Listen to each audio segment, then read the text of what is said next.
Hello viewers, మనం ఈ వీడియోలో సలార్ సీక్వెల్ మూవీ గురించి క్రేజీ అప్డేట్ తెలుసుకోబోతున్నాం. మరి ఆలస్యం చేయకుండా వీడియోలోకి వెళ్ళిపోదాం. రెబల్ స్టార్ ప్రభాస్ నటించిన సలార్ వేడి ఇంకా చల్లారలేదు. గత ఏడాది విడుదలైన ఈ చిత్రం ప్రపంచవ్యాప్తంగా 715 కోట్ల రూపాయల గ్రాస్ని వసూలు చేసింది.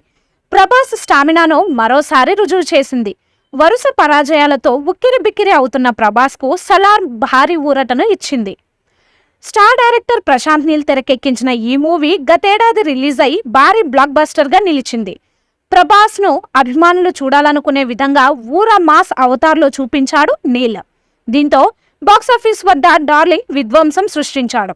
ఫస్ట్ పార్ట్ గ్రాండ్ సక్సెస్ అవడంతో సలార్ 2 మీద ఎక్స్పెక్టేషన్స్ భారీగా పెరిగిపోయాయి. అయితే ప్రెజెంట్ ప్రభాస్ చేతిలో వరుస సినిమాలు ఉండడంతో సలార్ 2 లేట్ అవుతుందన్న టాక్ వినిపించింది. కాకపోతే సలార్ 2 గురించి వచ్చిన ఓ లేటెస్ట్ అప్డేట్ ఇప్పుడు ఫ్యాన్స్ ను ఆనందంలో ముంచెత్తుతోంది. సలార్లో కీలక పాత్రలు పోషించిన నటులు పృథ్వీరాజ్ సుకుమారన్, బాబీ సింహ విడివిడిగా ఆ ప్రశ్నకు సమాధానాలు ఇచ్చేశారు.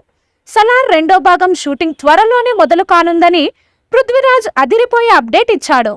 దానికి సంబంధించిన ఏర్పాట్లను ప్రశాంత్ నీల్ దాదాపు పూర్తి చేశాడని క్లారిటీ ఇచ్చాడు. అలాగే నటుడు బాబీ సింహ కూడా ఓ ఇంటర్వ్యూలో సలార్ పార్ట్ 2 పై హింట్ ఇచ్చేశాడు.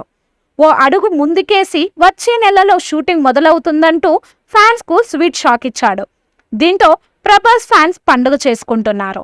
అటు పృథ్వీరాజ్ ఇటు బాబీ సింహ మాటల్ని బట్టి సలార్ సీక్వెల్ సెట్స్ మీదకి వెళ్లడం ఖాయమని ఫ్యాన్స్ అంటున్నారు. కాగా పార్ట్ 2ను శౌర్యాంగ పర్వం పేరుతో తెరకెక్కించనున్నారు. ఫస్ట్ పార్ట్లో ప్రశ్నలుగా మిగిలిన వాటికి సీక్వెల్లో సమాధానాలు ఇవ్వనున్నాడు నీల్.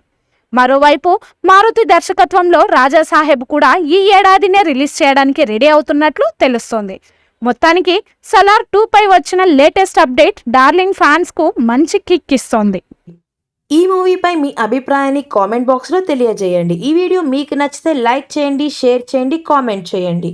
మరిన్ని అప్డేట్స్ కోసం మన ఛానల్ని సబ్స్క్రైబ్ చేయండి. అలాగే పక్కనే ఉన్న గంట సింబల్ని గట్టిగా టంగ్ టంగ్ అని కొట్టేసేయండి.